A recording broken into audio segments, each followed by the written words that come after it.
dar kartą. Pertraukėlės šiek tiek gal dabar jau smagiau, ar ne?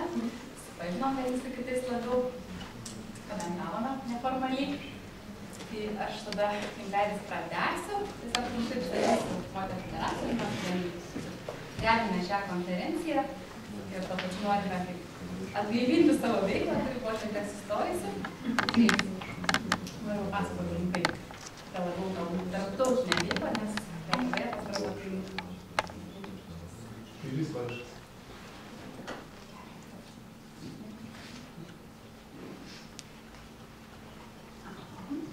va, tai mano pirma skaitė tiesiog tokia yra, kad pasaulyje yra labai daug nevyriausybinių organizacijų. Pažiūrėjau specialiai pagūglino truputėlį, kad, pavyzdžiui, Amerikoje 1,200,000 nevyriausybinių organizacijų, Indijoje 3 milijonai virš, maždaug, kad kiekvienam 400 žmonių tenka viena nevyriausybinė organizacija. Tačiau, nepaisant to, kiek daug organizacijų galbūt, ko man yra brangi šita moterų federacija ir tai, kad pasaulyje, tai to, kad jinai turi, jinai dirbo nuosekliai ir yra patariamoji organizacija prie Jungtinių tautų ekonominės socialinės tarybos. Čia jūs matote tiesiog iš tūkstantmečio vystymosi deklaracijos tikslų, tam tikrus tikslus, kurie buvo iškelti, kurių šitą organizaciją siekia ir mes taip pat kartu su jungtinėmis tautomis norime padėti pasiekti šitų tikslų. Ir kaip buvo pripažinęs savo ataskaitoje generalinis sekretorius jungtinių tautų, daugelis šitų tikslų, tai yra vaikų išsilavinimas ar moterų lygių mirtingumo sumažinimas ir panašiai, būtų sunkiai pasiekiami, nebent tos strategijos, kuriomis padedama jų pasiekti, būtų orientuotos į šeimą. Nes be šeimos iš tikrųjų neįmanoma yra sumažinti skurdo arba išspręsti vaikų neršto, nesimokymo problemų. To, kad pasaulyje, ne kaip ir Lietuvoje, yra labai daug vaikų, kurie nelanko mokyklos, labai daug, vienas atsiunta praktiškai miršta, žmonių iš bado. Ir yra iš tikrųjų labai daug, labai gilių problemų. Ir nors jungtinės tautos egzistuoja jau senai nuo pat karo, kaip pabaigos, bet iš tikrųjų daugelis tų tikslų jau buvo iškelta ir anksčiau ir jie nėra pasiekti dar iki šiandien, turim pripažinti. Ir reiškia, kad galbūt nėra atrasta, neduotas tokių efektyvių būdų, kaip juos pasiekti. Na, tarp, kaip mūsų veiklos, paminėsite, kad tais pagrindinius dalykus, tai yra taikos iniciatyvos, dorovino šeimos švietimo programos, tai labdara ir socialiniai projektai. Tai yra mūsų praktika. Ir yra keletas nuotraukų, kurios iliustruoja šią veiklą. Mes mėgstam surinkti moteris ir diskutuoti apie tai, švęsti šventes, moters dieną. Ir tiesiog rengti koncertus, kur parodyti įvairių kultūrų žmonių, meną. Šių metų rugpjūčio mėnesį vyko toks tiltas tarp Lenkijos ir Rusijos moterų. Kaip žinot, Lenkija ir Rusija turi toks nuslėpingus santykius nuo gana senai. Ir juos išspręsti irgi labai sunku, daug asmeninės skausmo žmonės, daug neapykantos jaučia vieni kitiems. Ir tas toks seserystės santykių, draugystės tiltas buvo, manau, labai gera iniciatyva, kur padėjo šiek tiek tą priešiškumą bent jau nedėlėme lygyje sumažinti.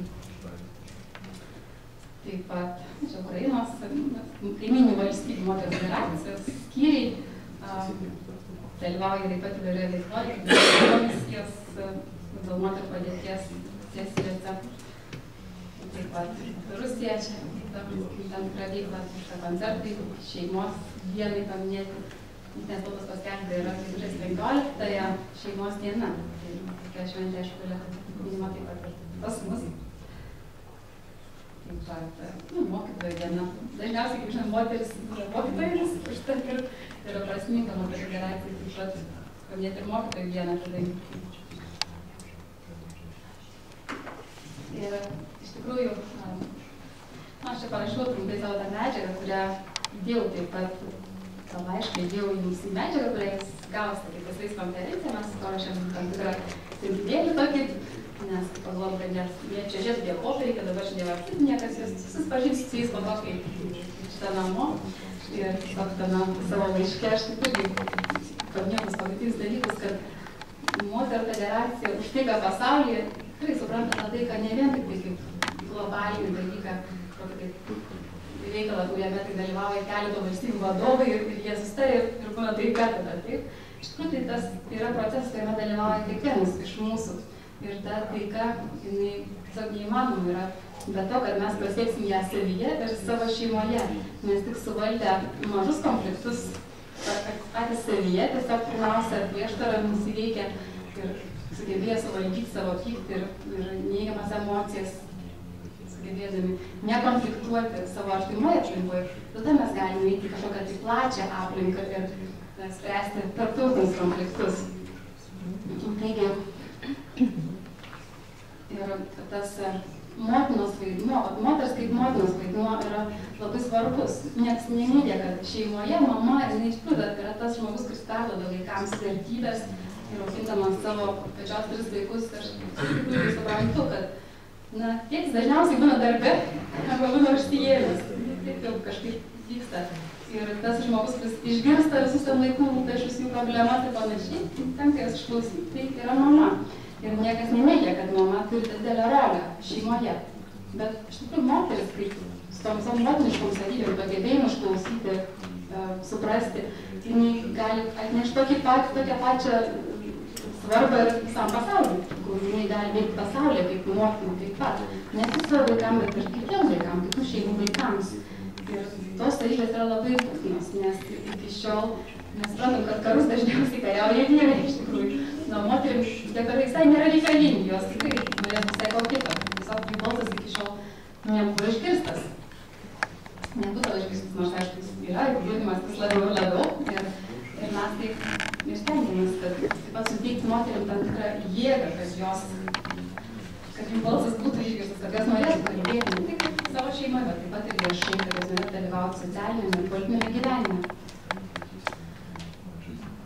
Ir tas taikos kultūros pavyzdys yra, jisai sukuriamas šeimoje, tiesiog tą modelį tiesiog reikia tik perduoti pasauliui, kad jame būtų taika, ilgalaikė taika.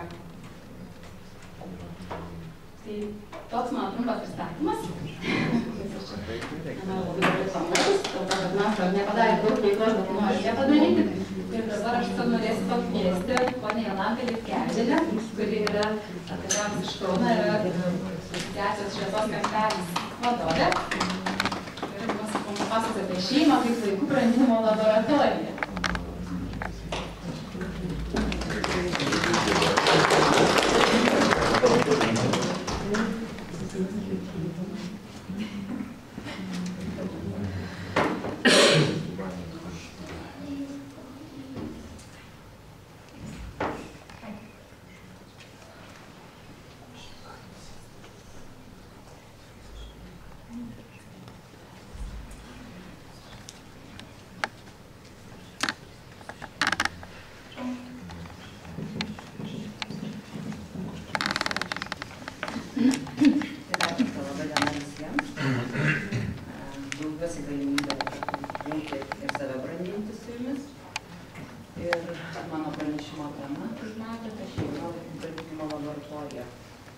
Aišku, jei kalbant apie taiką, tai taika prasideda, kaip ir Roma mane sakė, pirmiausiai nuo savo vidinio pasaulio, nes prieš kiek laiko aš užaugau, prigimtinė mano šeima buvo gana konfliktinė ir aš savo daviau žodį, kad aš nesibarsiu su vyru.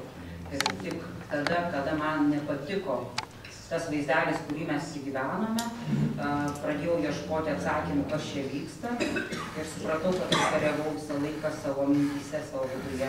O tas karas tik vienaip ar kitaip persimuša į santykius.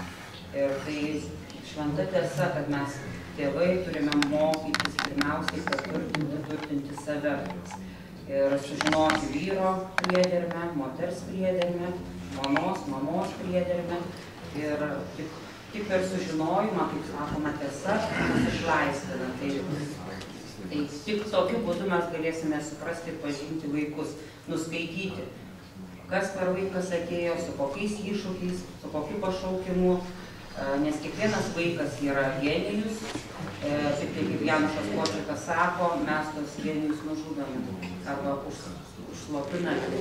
Tai tikrai kokia šiandien visuomenė, kai dažnas pagyvenęs žmogus rodo, mūsų laikais taip nebuvo, tai tie vaikai atėjo tobuli, iš dvasinio pasaulio atėjo pas mus tobuli, bet kažkodėl tai turim, ką turim, tai mes kiekvienas turim klausti savęs, ką darėme ne taip ir ką galime padaryti geriau, ko atsisakyti, kokias vertybės įdiegti, kokius principus perkainuoti ir kaip statyti santykius tiesoje.